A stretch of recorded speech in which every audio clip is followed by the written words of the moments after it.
Hey everybody, it's Brad and my son David from the Big Family Homestead. Well, he's not from the Big Family Homestead anymore. No, not really. He's like a surrogate. He's a guest now. Yes. And he's a guest because he has just graduated from Army Basic Training. So we're going to talk a little bit about the shocking truth about Army Basic Training. The shocking truth. Well, you need a snazzy headline, right? I don't know. Okay. Army Basic Training. What is it that when you left, what was the thing that was probably the most shocking initially? Initially, it was the fact that they didn't yell at us as much as I thought they would. You were going in fully expecting to get chewed out all the time. I fully expected something more along the lines of Marine Corps. Well, who knows? Maybe that's changed, you know? That's true. I mean, I have not experienced boot camp, but basic training was a lot less of a shock than I had expected. Really? So, well, what was a shock? What was a shock was the lack of sleep. Oh. Lots of sleep. Well, I mean, you're training for combat. Yeah. You may not get sleep for long periods of time. Yep.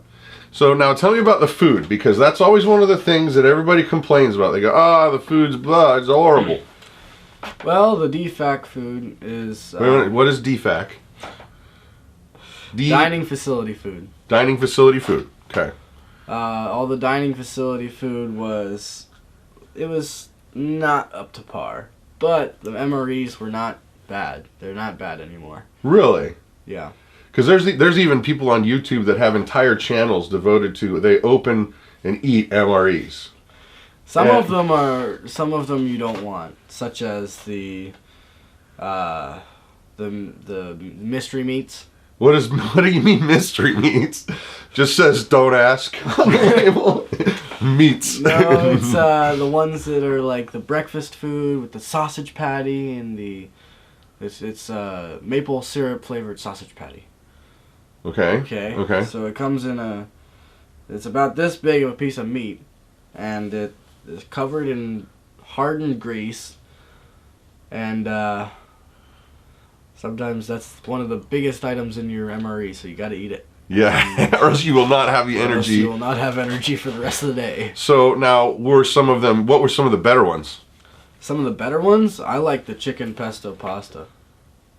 Huh. And then you put cheddar cheese, or you put the cheese in it, the cheese spread in it, mix it in after it's all heated up, and it was much better. So was there like barter rings going, like for people who like this one, you could swap this out? Yeah, for people who liked different MREs, they would definitely trade their entrees or their goodies.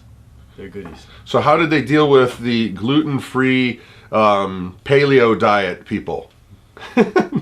I didn't meet one. I was joking. I was thinking they probably didn't deal with them at all. They're like, here's your food. Yeah, here. Deal with it. They had like 2 vegetarians, but they have MREs for that now. Really? Yeah. See, I didn't think that they would do that, I guess. They also have kosher MREs. Well, I would imagine they would have to. Mm-hmm. So tell me about the physical requirements, because when you left, you were not a chubberson, no. But you weren't like ripped or anything like that. You're just an average dude. Yep. And there was some concern that you weren't going to be able to hit these marks. Well, yeah.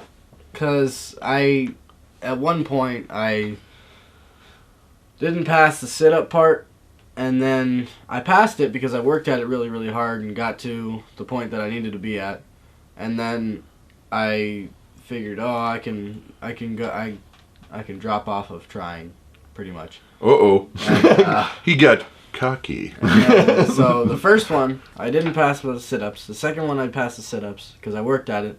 And then the third one, I didn't pass them again.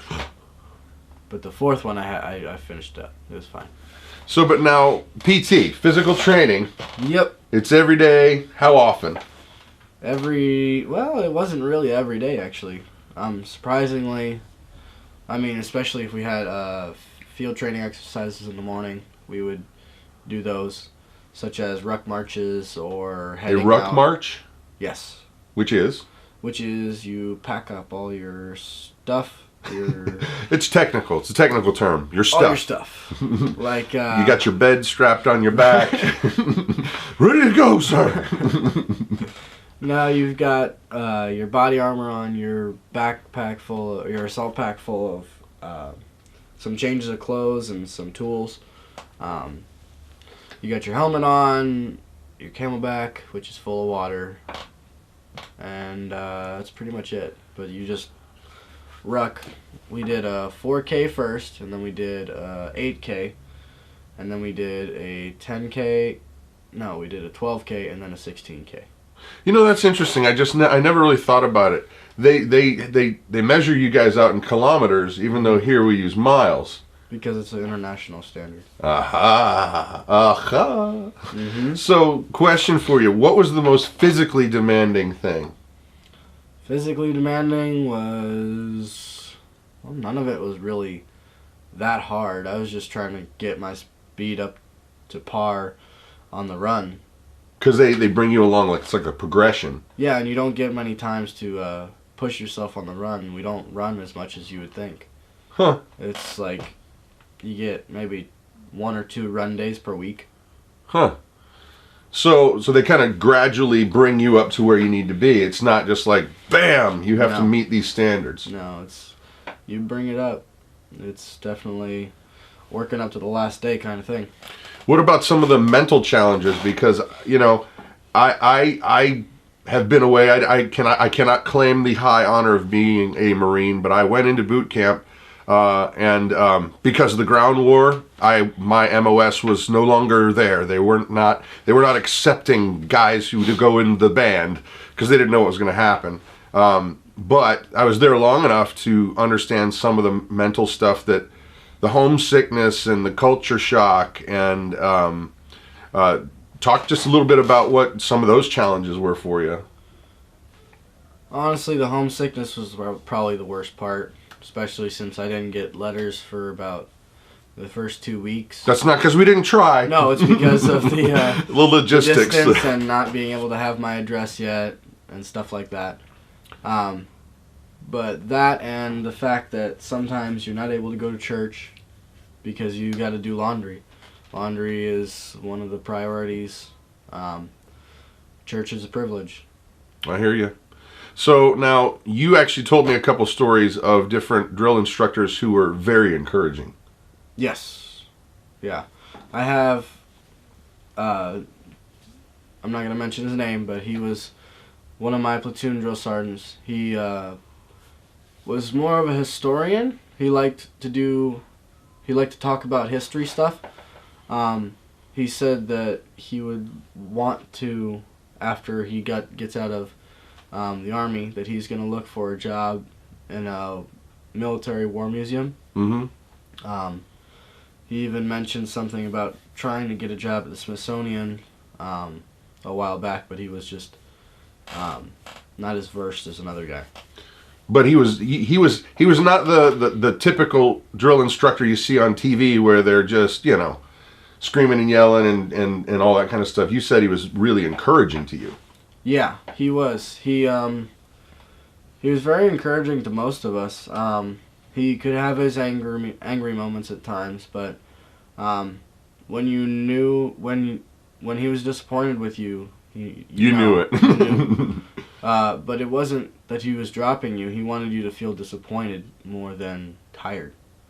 And it seemed to work slightly better because everybody would push themselves like all get out.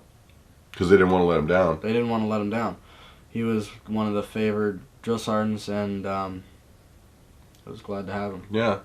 Let's talk about you've had some really cool guys that helped you push through, your battle buddies. Mm-hmm. And you mentioned that there was this one fella specifically who you buddied up with who really helped you push through. Mm-hmm.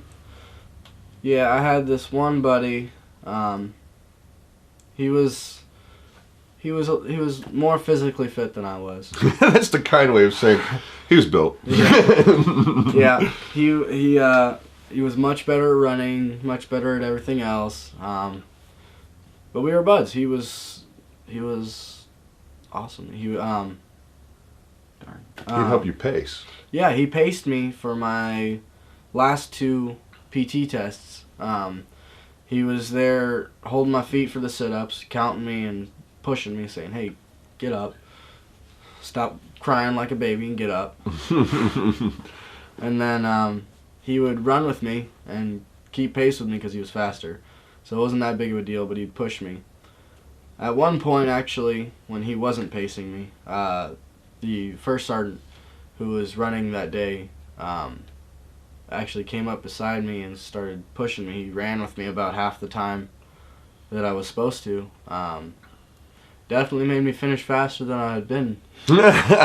Let's talk about weapons training, because you were on the M16 as well as an M4. You did grenades. I didn't shoot the M4. You did not shoot the M4. I shot the M249. Oh, okay, I misunderstood that. Now, out of those two, we've discussed this. Which do you like for each? Oh, M249 puts lead down range. Definitely lots of lead down range. Not very accurate further out, but it will take down a squad. And then the M16 was, despite its ricketiness and toy-like appearance, it was rather accurate, and I could hit the 300-meter targets like nobody's business. So, in terms of a sense of accomplishment, if you had to go back, would you do it again? Yeah, I'd do it again. Tell how you felt when it was graduation day. I didn't get to be there. Graduation day was really cool. It was just a final hurrah saying, "Hey, you finally made it," even though we already all knew that we made it. It was just, don't be stupid until this point, and then you're fine. Nice. So, to me, it sounds like overall, this was a tough thing you had to get through, but you were encouraged and helped the whole way. Mm-hmm. And it sounds to me like it was something that is pretty much crafting you into more of a solid dude. Mm-hmm. So, well, anyway, there it is. There's the shocking truth. It's not very shocking. It's actually pretty darn encouraging. So, anyway, I thank you for your service. I do. See? Thank you. Anyway, you guys have an amazing day. Bye.